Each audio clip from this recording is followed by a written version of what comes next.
morning, students. We'll continue with History, Chapter 2, The Regional Kingdoms 1. In the previous class, we have told about the ruling dynasties of North India, particularly about the Rajputs and their clients, and the Ghaznavids, the Ghods, and the Battle of Terrain. In today's class, we will be dealing with the struggle for Kannauj, the Palas, the Gurjar Pratiharas, the Deccan, that is the Rajputas and other kingdoms. The struggle of Kannauj. Kannauj was the most important city in North India. Its location was such that whoever held Kannauj could control the resources over the entire Ganga valley. That means Kannauj was a very important city for all the kingdoms because Kannauj was rich in the resources. That means in the variation of minerals, agriculture and trade. So we'll be seeing that in the 18th century, the Palas, the Gurjar Pratiharas and Rajputas were fighting for Kannauj, and they were fighting together. That means fighting against each other. That was being given as the name as tripartite struggle to control Kannauj. That means involving three groups and fighting with each other for a city, for a kingdom or a particular territory. So Kannauj was a very important kingdom. So all the three dynasties or rulers were fighting against each other, and that struggle lasted for 2 centuries, which weakened the dynasties, all the three dynasties. That means what was all about the struggle of Kannauj? It was only to have capturing the city of Kannauj. You can say Kannauj today present day is in Odisha. That is, all the other rulers or powerful dynasties wanted to capture Kannauj because it was rich in the minerals, agriculture and trade. So everyone was fighting for that particular region. So moving to the other North Indian rulers or ruling dynasty of North, that was the Palas. The Palas ruled over the region covered by the present day states of Bihar, Jharkhand and West Bengal. That means the Palas were ruling over the regions of Bihar, Jharkhand and West Bengal, which is the present day now. The other was different, but the present day which the Palas were ruling, which were the states? They were the Bihar, Jharkhand and West Bengal. That is Jharkhand, that is present, which we are living, that's state. And the first ruler was Gopala, and his son was Dharmapala, who became his successor. And Dharmapala encouraged trade with the Southeast Asia. That means he flourished the trade in that particular region, that kingdom, and strengthened that kingdom. And another important ruler was Devapala, and he was also the powerful king or ruler of that dynasty. And you will be seeing that the Palas were the followers of Buddhism, and because they were the followers of Buddhism, so they built stupas and gave money to the monasteries. And it is also being seen that the Palas were defeated by Sena dynasty, who ruled until the Muslim defeated them. So it is being seen that who was the Palas ruling over it. The Palas were ruling over the region of Bihar, Jharkhand and West Bengal, and the first ruler ruler was Gopala, and his son Dharmapala was his successor, who expanded or strengthened the kingdom and also encouraged in the trade with the Southeast Asia. And we'll be also saying that another powerful ruler was Devapala, and he also gave a good prosperity to the kingdom. And the Palas were the followers of Buddhism, and the Palas were defeated by Sena dynasty, who ruled until the Muslim defeated them. So moving to another important or powerful ruler or dynasty, that was the Gurjar Pratiharas. The Gurjar Pratiharas ruled in the parts of Rajasthan and Gujarat, and the most powerful ruler was a Bhoja, and he conquered Kannauj and made it as his capital, and he was succeeded by his own son, that was Mahendra Pala. So we will be seeing that where the Gurjar Pratiharas were ruling, they were ruling over the parts of Gujarat and Rajasthan, and the most powerful ruler was a Bhoja, and he conquered Kannauj and made it is its capital, and he was succeeded by his son, that is Mahendra Pala.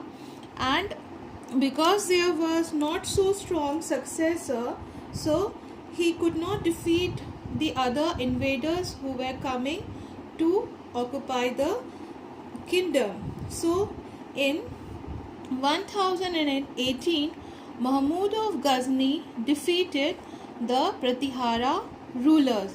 So we will be seeing that in the year 1018, Mahmud of Ghazni defeated the Pratihara rulers. So we have talked about all the North Indian ruling dynasty, that is, we have dealt today about the struggle of Kannauj, the Palas, the Gurjar Pratiharas. Now moving to the Deccan region, that is, which are the most powerful dynasty in the Deccan region. So the Deccan region, the area between the Narmada and Krishna river is known as the Deccan. That means the Deccan region resembles, you can say, the region where Narmada and Krishna river is there. That region is called as the Deccan, and the most powerful dynasty was Rashtrakutas. That means in the Deccan, the Rashtrakutas were the most powerful dynasty.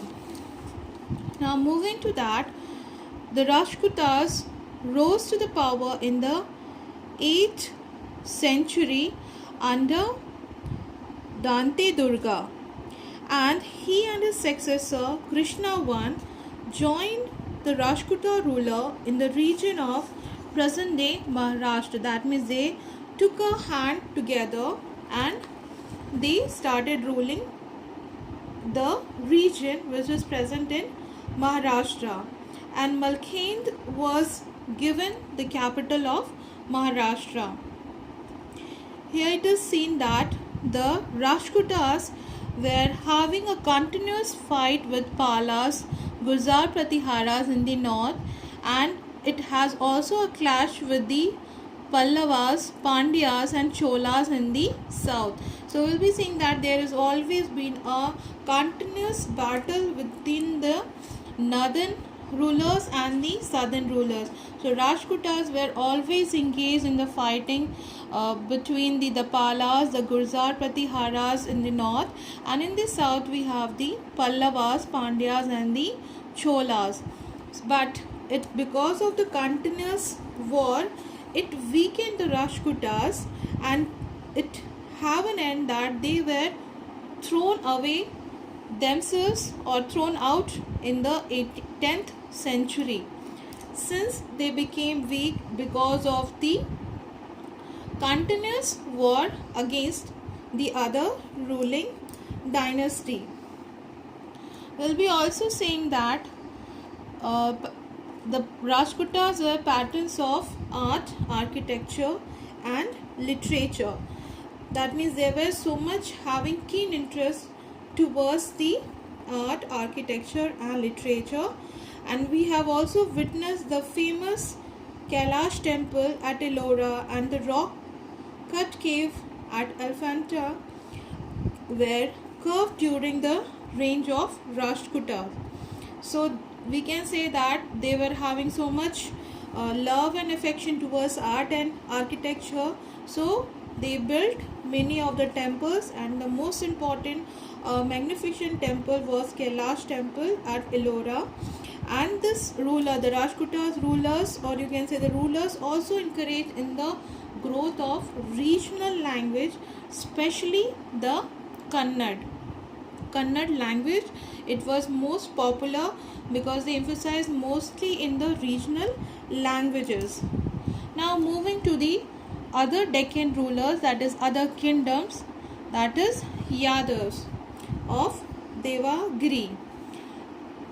It was founded by Bhilma in the 12th century, and in that period they flourished trade in a very good quantity, because you will be seeing that Yadavs were settling in the region of Narmada and Godavari rivers. Because of that, the trade become more flourished in that kingdom. And in the 14th century, we'll be seeing that they were being attacked by the Khalji rulers. Now moving to the Chalukyas of Kalyani. Chalukyas of Kalyani. They are also known as the late Chalukyas or Western Chalukyas. And the greatest ruler of Chalukyas were Vikramanaka. So who was there? Chalukyas of Kalyani were also known as the later Chalukyas and Western Chalukyas, and the greatest ruler was Manaka. Now moving to the Kakaitas of Warangal. Here it is, they ruled in the 12th and 13th century, and their kingdom were lying between the Godavari and Krishna river, and they were the followers of Shiva. And we get to know the information about the Kakatiyas because of the traveler Marco Polo, who tells about the Kakatiya rulers were the followers of Shiva and told about the evidences, or he has the written records. And you will be seeing that the Kakatiya rulers were passionate about the Sanskrit. That means they were having love and affection towards the Sanskrit and Telugu. And in the 14th century, the kingdom was conquered by the Sultans of Delhi. That means the Kakatiyas were defeated by Sultans of Delhi. Now coming to the Hoshayas, that is, they ruled the region covered by present Karnataka. That means which region they were ruling? They were ruling in the present Karnataka, and the most powerful was Vishnu Vardhana.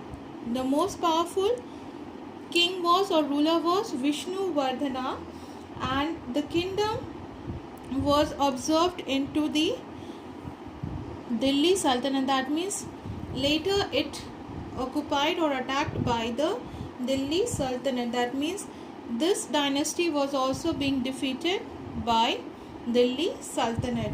So we have dealt about the Deccan rulers, that is the Rajputas, Yadav, Chalukyas, Kakaitas and Hoshayas. So it is all about the ruling dynasties of North and Deccan. In the next class we will be dealing with the rulers of South India, and that is Pallavas, Pandyas and Cholas.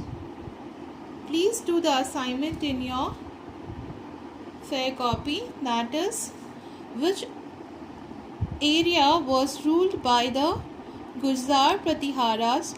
What was the main reason that that Rashtrakutas were overthrown. So please do it in your copy